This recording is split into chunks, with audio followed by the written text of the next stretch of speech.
Thanks for checking out the PPP spending plan document that I put together from Crumpton Legal LLC. This is a document that I made for one of the businesses that I have ownership in to help that business plan how to spend the PPP loan proceeds to make sure that all of the loan is forgivable. I know that's what all of you want to do as well. These numbers are not real, but I do think they're representative. I've changed them to protect the anonymity of my business's numbers, but they are pretty representative. Okay, so having said that, let's walk through this. Just before you dive into this video, you're going to need to have a few things. I've mentioned them on my blog, but you're going to need to have what your total loan amount is, the current weekly payroll that you have in your business. You're going to need your payroll records from really last year and this year available. We'll dive into the details of that here momentarily. You'll also need to know your rent cost and your utility costs. Okay, here we go. So the first thing is you're just going to plug in the loan amount right here. You can see $31,000. It's going to automatically calculate your required payroll. So this payroll amount, it's got to be 75%. So in this case, $23,250. That's a floor. It must, that every one of those pennies must be spent on payroll cost. All right. Otherwise, it's not forgivable. So that's very important. And then the remainder can be spent on utilities. Now, let me just clear this up. If you do not have utility costs and you only have payroll costs, you can spend 100% of the money on payroll. You're not required to spend any on rent or utilities, but that's a thing that you're allowed to do as long as it's not more than 25%. Okay, so you'll key in that number and then that'll tell you what is your minimum payroll. Here it's $23,250. You don't have to spend it on a weekly basis. You can wait to spend more of it when you rehire by June 30th. Now, we'll get to what that means here in just a second, but this is a huge exception to the law that really should make business owners feel good. I'll talk about that in just one second. So then you're going to key in your average weekly pay required. Actually, this is going to be calculated for you.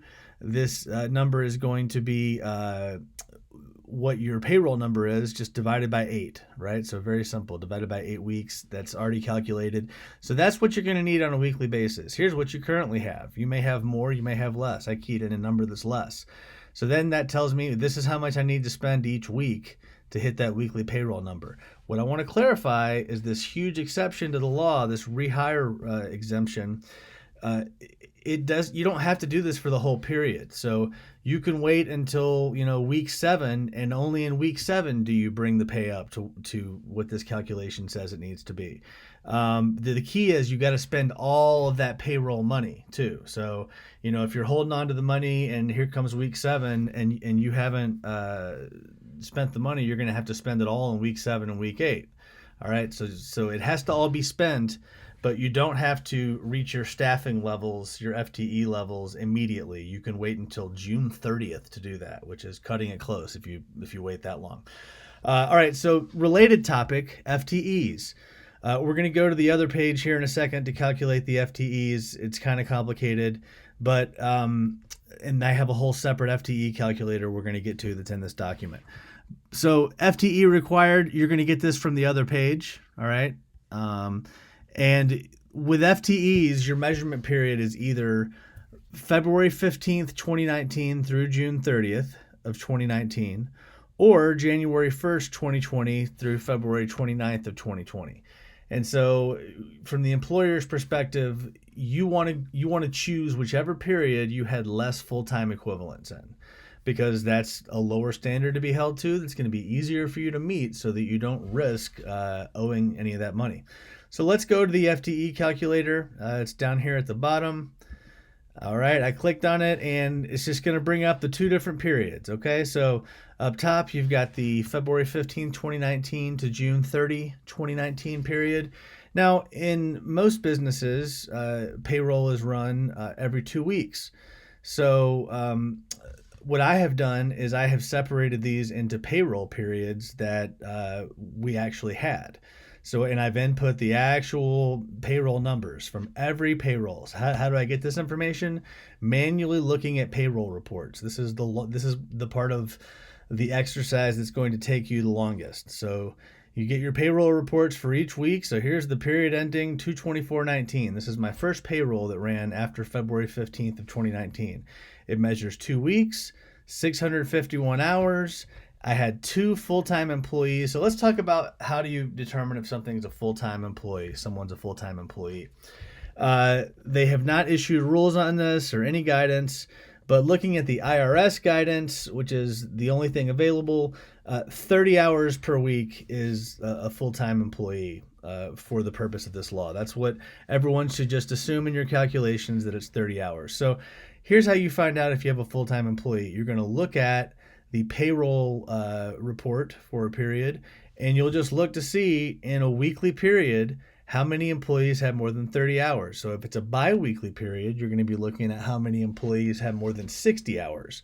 So if that employee has, they work more than 30 hours a week, they count as a full-time employee. Mark them down. And then you need to add up that person's hours. So let's say, so this block right here, full-time employees. This is a 2-week period. So I'm looking at 60 hours in my particular report because it's 2 weeks of 30 hours. But if you look at, I then have to look at the full-time hours that those particular employees who are full-time employees had. All right.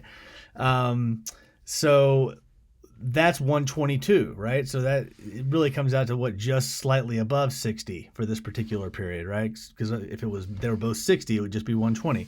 All right. So then you're going to subtract, you're going to get the remainder hours by subtracting out the full-time hours, and the remainder hours you divide by 30. This is already set up in this particular spreadsheet. If you want to keep the dates the same, you may not have the same pay periods. Your pay period may have, ended on February 17th, 2019.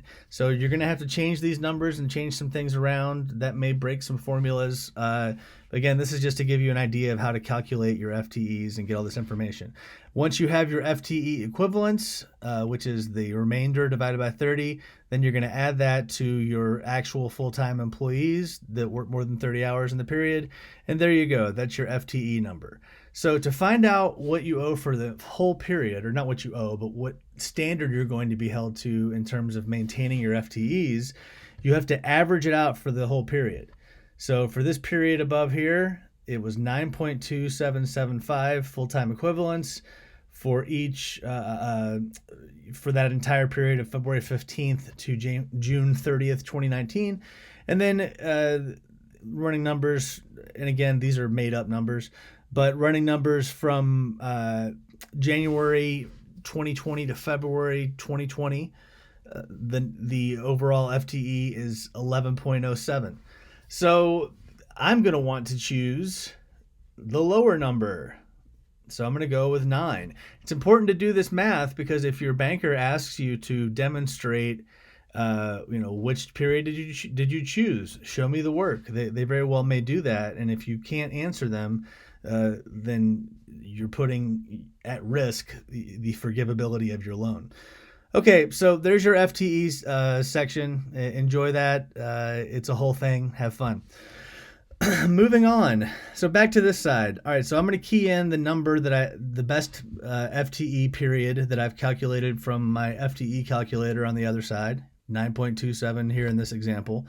And then I'm also going to key in what's my current full-time employee count. So what is the business, if the business is open right now, how many FTEs are we running with right now? So I did that same calculation,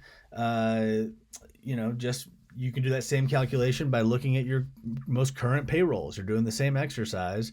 Where are you at now?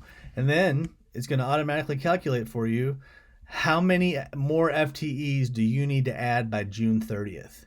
And then just as a little bonus, if you're in the hourly world, remember we're 30 hours as an FTE, how many additional hours do you need to staff by June 30th to have forgivability? So it's going to calculate all that for you. In this case, this business would have to add 150 weekly hours to get to where it needs to be for FTEs. Now, just to be clear, likely the number is going to be 9 and not 9.27 because you can't have 0.27 of a person. But I'm just going super conservative here because the SBA has not issued rules. They may not allow you to round down. I don't know.